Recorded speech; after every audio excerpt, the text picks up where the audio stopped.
Hello, we are Senior Design Group 43 from Mechanical Engineering Department. And our project is a robotic mobile platform for 3D scan for U.S. Navy ships. I'm Timmy Catton, this is Jess Lopez, Vincent Tadeo, Tyler Thomas, Ashley Kincaid. Our advisor for this project is Dr. John Lockentor. So to start with a little background, we were tasked to build a robotic platform that can transport a fair focus 3D scanner. Fair focus 3D is a laser scanner capable of capturing an environment and delivering detailed, computer-aided drawings as well as virtual reality. The current method for using this scanner right now is setting it up on a static tripod, and this method requires multiple personnel. Our stakeholders for this project are U.S. Navy organizations, NAVState, and NAVAIR. So we broke down our design criteria in those three major areas.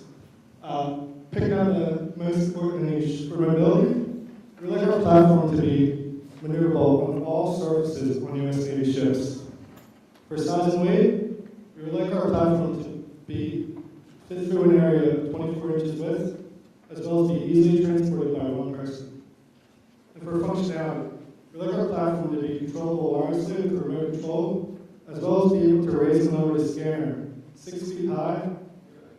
So our solution was to design a wirelessly controlled, battery-powered platform to transport an aero scanner throughout naval ships. This solution aided in the reduction of labor hours and physical strain through the elimination of the need to carry multiple pieces of equipment and through the implementation of a zipper mast to raise and lower the scanner to desired heights at the press of a button. For the product development, with our design laid out, we were able to develop CAD and ANSYS models to better visualize and justify our design choices. From there, we reverse engineered the zipper mast supplied to us by the Navy and programmed our control systems to ensure that all needs were met.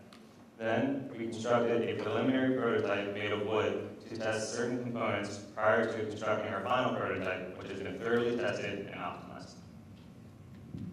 So for the final design, we wanted to keep it lightweight.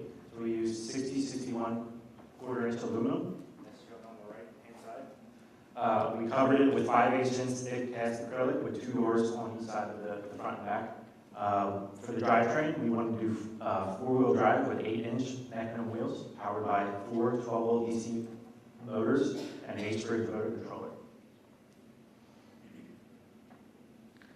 We also had the zipper mast, which we designed the system around, which was a patented elevation system acquired by from NAVState. And then we had 4 12-volt batteries and 1 24-volt battery that powered the zipper mast. For the control system, we had an Arduino Mega with a USB shield, Microsoft transmitter with a controller, and then a live feedback camera with a servo motor to rotate it. So as you see, we created 3D CAD models for this design, and these were done to determine the arrangement of the components and test those, and with these models we were able to finalize our dimensions. Additionally, we created a finite element model of our zipper mast component. This was done to determine the structural integrity of that piece when it was deployed to a height of 6 feet and under standard ship conditions. The stresses can be seen here, and they were determined to be non-critical. Based on these models, we were able to create our final prototype. This prototype performed all crucial functionality we set out for at the beginning of this project, including traversing over multiple surfaces in varying directions.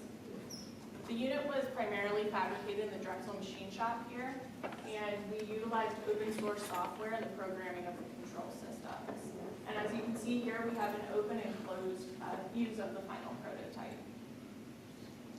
After the completion of the manufacturing for the prototype, we began testing to determine the success of the design.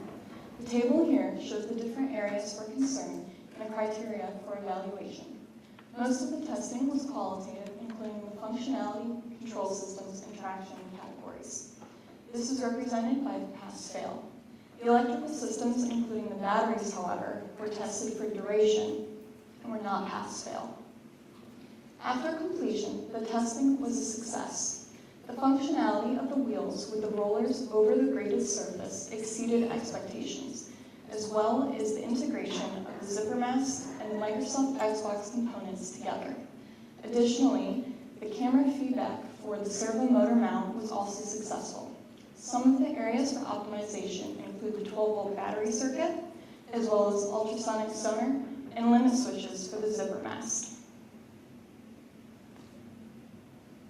It is our recommendation that these features be included in future work to further optimize the design. An accelerometer will measure stability and alert for unsafe orientation of the unit. This will prevent damage to the ferrofocus scanner. Additionally, a braking system will also prevent unwanted movement, which could further damage the scanner, and it could also inhibit the data collected during the scan.